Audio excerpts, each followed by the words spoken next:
This is a brief overview of joining a meeting using Zoom. Zoom is something that Northwest has purchased to help us during this time when we can't have face-to-face meetings. So we might use this to contact members, to do some training, have a small meeting. So this is just to show you a little bit of how you would log on, and in this email I have included a link for a place on the Zoom website where you can go in and just practice joining a meeting. There are 3 ways to join a meeting, and normally we'll send out email invitations. And so this is what one looks like. You can join using your desktop computer or through the website. And we have a link here, which I'll show in just a moment. The meeting will always have an ID. If you join with mobile, you'll need to know your meeting ID and the password. Then a third way is to just simply call in with a phone. Now, if you just make a phone call, you'll only hear the audio. Joining the other 2 ways, with either through the website or through an app on your mobile device, you would see any visuals that are shared in the meeting. But it's perfectly okay just to do it on your phone and listen in. I won't demonstrate that one live, but I will describe it as we go along. So to join through this link and go through the Zoom website, I simply click on it, and then it asks me to run a little piece of software. You can download that ahead of time. I don't. I just do it as I'm getting ready for the meeting. So open link. Oh, and this one took me right in. Darn it. Alright, let me see if I can leave and come back. I'm doing this live, and so sometimes it's hard to simulate a meeting with several people. So let me try that again. Alright, there's what I wanted.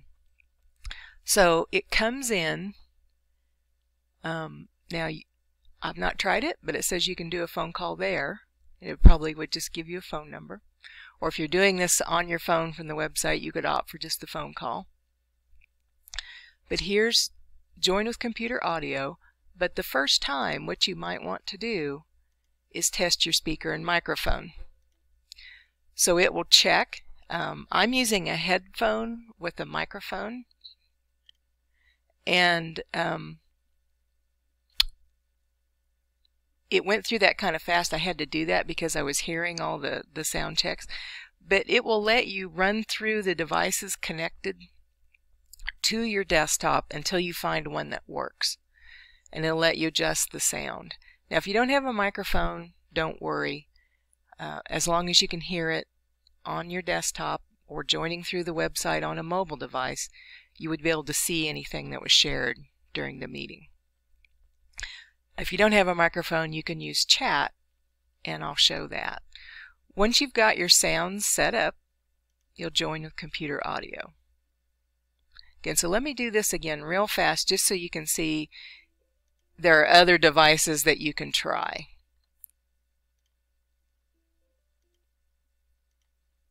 All right.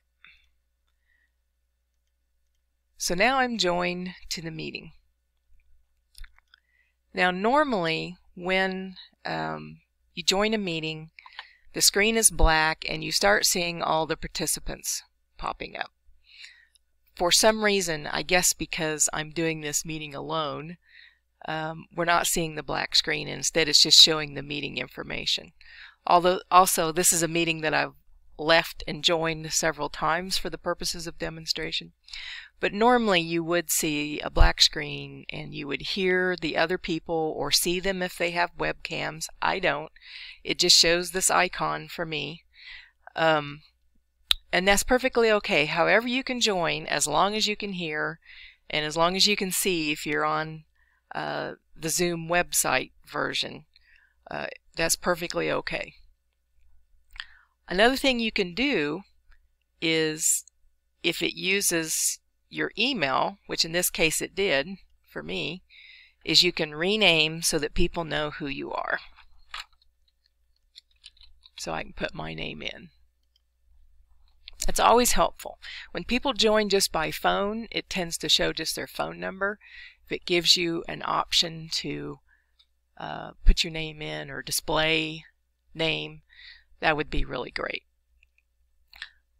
Another good etiquette in Zoom is to mute yourself once you've gotten on and said hi.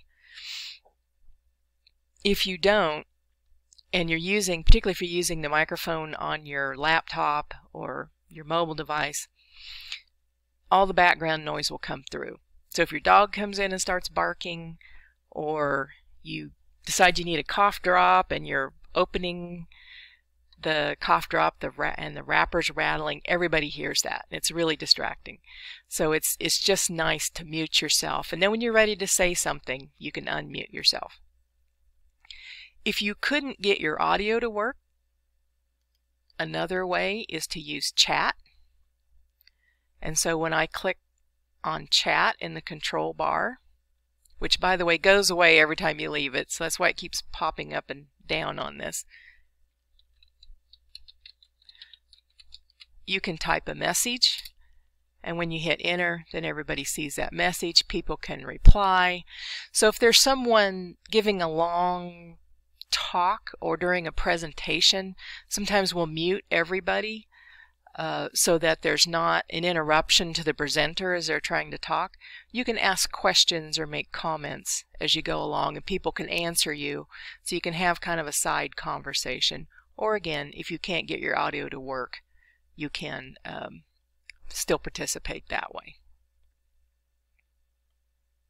Okay. So that's a very brief overview of joining this way. I'm going to show a pre-recorded account of joining with a mobile device where I've already downloaded an app. Again, this is the first time I've done this, so there's a little bit of stuff on there that you didn't need to see, but I'll get better at editing as I use this a little more. So here's the app, Zoom. And when I clicked on it, it immediately goes to join a meeting. So again, I would need my meeting ID and my password. Need to have that handy. Type in the meeting ID.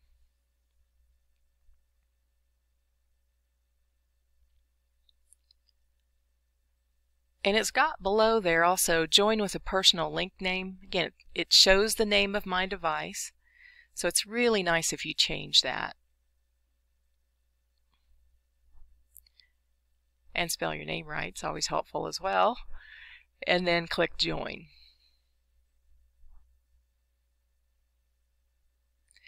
It's going to ask for your meeting password. Now, this is very similar to what you do on the phone as well. It'll be an automated voice prompting you to type in with your keypad the meeting ID, and then it will also ask for the password.